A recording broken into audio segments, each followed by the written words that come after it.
స్వర్ణాంధ్రప్రదేశ్ లక్ష్యంగా కూటమి ప్రభుత్వం అడుగులు వేస్తుందని మాచర్ల శాసనసభ్యులు జూలకంటి బ్రహ్మానందరెడ్డి అన్నారు.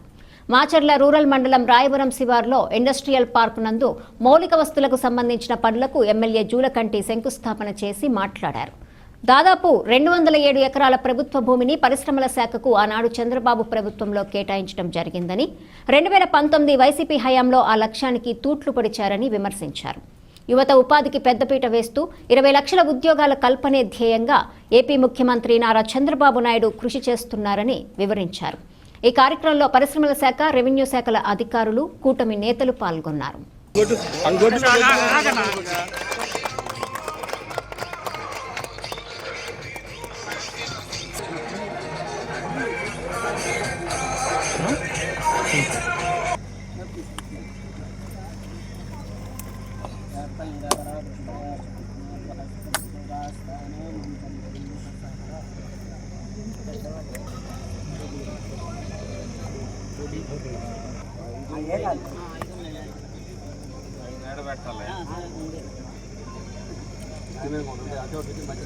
నువ్వు పక్కన రా, నువ్వు చేయి అమ్మా.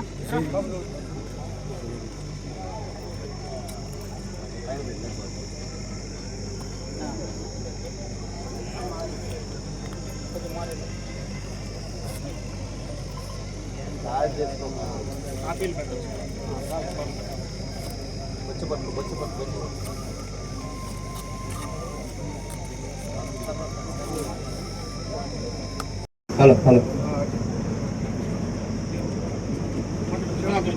హలో హలో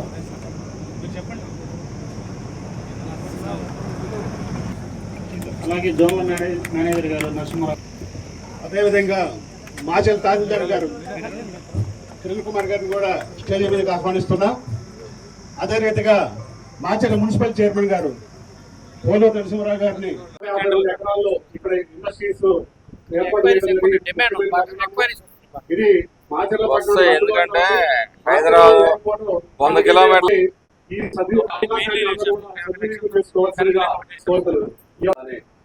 చైర్మన్ గారికి, తహసీల్దార్ గారికి అందరికీ నమస్కారం. ఇక్కడ వచ్చినటువంటి వ్యాపారవేత్తలకు, గ్రామ పెద్దలకు అందరికీ నమస్కారం అండి. రాష్ట్ర ప్రభుత్వం కొత్తగా ఏర్పడిన తర్వాత ఎంఎస్ఎంఈ సర్వేలు మనం చేశాము. గ్రామాల్లోనూ అట్లానే పట్టణాల్లో కూడా సర్వేలు చేయడం జరిగింది. వాళ్ళ ఎంఎస్ఎంఈ వాళ్ళు ఏదైతే వృత్తి చేస్తారో దాదాపుగా మాచర్ల పట్టణంలో 8,000 మందిని ఎంఎస్ఎంఈ దాని కింద రిజిస్ట్రేషన్ చేయడం జరిగింది. వీళ్ళందరూ కూడా వ్యాపారాలు చేసుకోవడానికి అనుగుణంగా వాళ్ళకి నైపుణ్యమైన ట్రైనింగ్ ఇవ్వడం, ఇవన్నీ కార్యక్రమాలు చేయడానికి ముందుగా రిజిస్ట్రేషన్ చేసుకోవడం జరిగింది. అట్లానే స్వానిధి దీనికి సంబంధించి కూడా మనం రిజిస్ట్రేషన్ చేయడం జరిగింది. అదేవిధంగా డ్వాక్రా మహిళలకు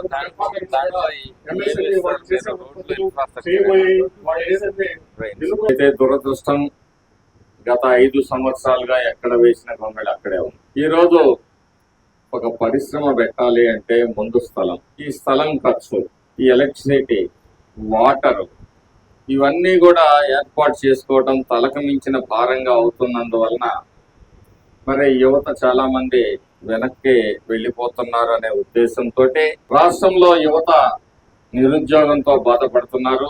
నిరుద్యోగ సమస్యని తగ్గించాలి అనే ఆలోచనతోటి ఏదైతే ఎన్నికల ముందు మరి 20 లక్షల ఉద్యోగ ఉపాధి అవకాశాలు కల్పించాలన్న ప్రభుత్వ లక్ష్యం, ఒక దార్శనికుడు రాబోయే తరాలకి మరి ముందుగానే బాటలు వేసే మన ప్రియతమ గౌరవ ముఖ్యమంత్రి వర్యులు నారా చంద్రబాబు నాయుడు గారి ఆలోచన మేర ఈ రాష్ట్రంలో అన్ని నియోజకవర్గాల్లో, ప్రతి నియోజకవర్గంలో కూడా ఒక పారిశ్రామిక వాడని, ఒక small and medium scale industries ని ప్రోత్సహించే విధంగా మళ్ళీ జీవం పోసి నెల్లూరులో వారు మరి ప్రారంభోత్సవాలు జరిపారు. గతంలో ఏర్పాటు చేసిన వాటికి మరి అందులో మన మాచర్లలో కూడా ఇక్కడ 250 ఎకరాలు అనుకుంటాను, 200 ఎకరాల్లో మరి ఏర్పాటు చేయడం జరిగింది.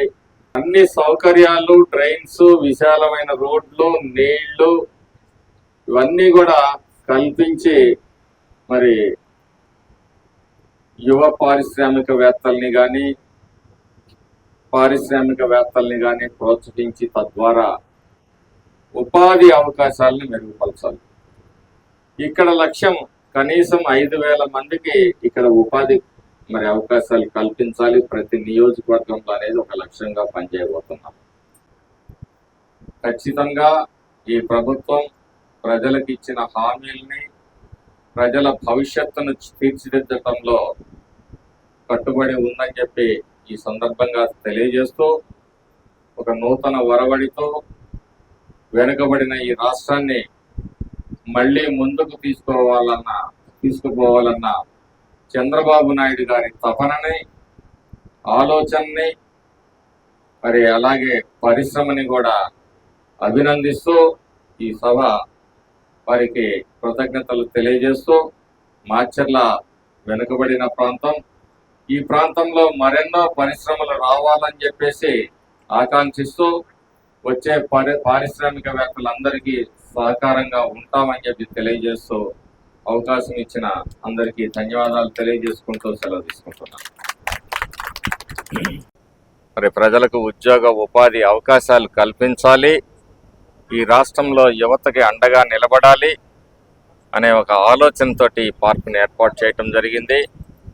ఇక్కడ అన్ని వసతులు ఏర్పాటు చేయటం, రోడ్స్, డ్రైన్స్, అలాగే వాటరు, ఎలక్ట్రిసిటీ లాంటి అన్నీ కూడా ఏర్పాటు చేయటం, అలాగే సింగిల్ విండో ద్వారానే అనుమతులన్నీ ఇప్పించటం. ఎందుకంటే ఎవరు కూడా నిరుత్సాహానికి గురి కాకూడదు. మనం పెట్టుకున్న వెంటనే మనకి పని కావాలి, మన ఆలోచన, మన లక్ష్యం నెరవేరాలి తొందరగా అంటే ఇవి అవసరమని భావించి ఇవన్నీ చేయటం జరుగుతూ ఉందన్నమాట. కాబట్టి పారిశ్రామికవేత్తలందరూ కూడా అవకాశాన్ని ఉపయోగించుకోవాల్సిందిగా కోరుతున్నాం. పరిశ్రమ అంటే ఒక సిమెంట్ ఇండస్ట్రీ అవసరం లేదు. మనం చేసే కుటీర పరిశ్రమల దగ్గర నుంచి చిన్న పరిశ్రమలు, పచ్చళ్ళు మేకింగ్ కానీ, వెల్డింగ్ కానీ, ఇట్లా రకరకాల ఇండస్ట్రీస్, ఆటోమొబైల్లో పనిచేసే వాళ్ళు కానీ అన్ని రకాలుగా కూడా ప్రాంతంలో ఏర్పాటు చేసుకోవచ్చు అని చెప్పేసి తెలియజేస్తూ, భవిష్యత్తులో కూడా ఏదైతే స్కిల్ డెవలప్మెంట్ ఉందో దాని ద్వారా అందరికీ కూడా ఈ ప్రాంతంలో ఉన్న యువతకి కూడా శిక్షణ ఇప్పిస్తాము. దాంట్లో కూడా యువత పాల్గొని అవకాశాలని, వృత్తి నైపుణ్యాన్ని పెంచుకొని భవిష్యత్తుకి బాటలు వేసుకొని మీరు మంచిగా ఎదగాలని చెప్పేసి ప్రభుత్వం భావిస్తున్న సందర్భంలో మీరు అవకాశాన్ని సద్వినియోగం చేసుకోవాల్సిందిగా యువతను కోరుతా ఉన్నాను.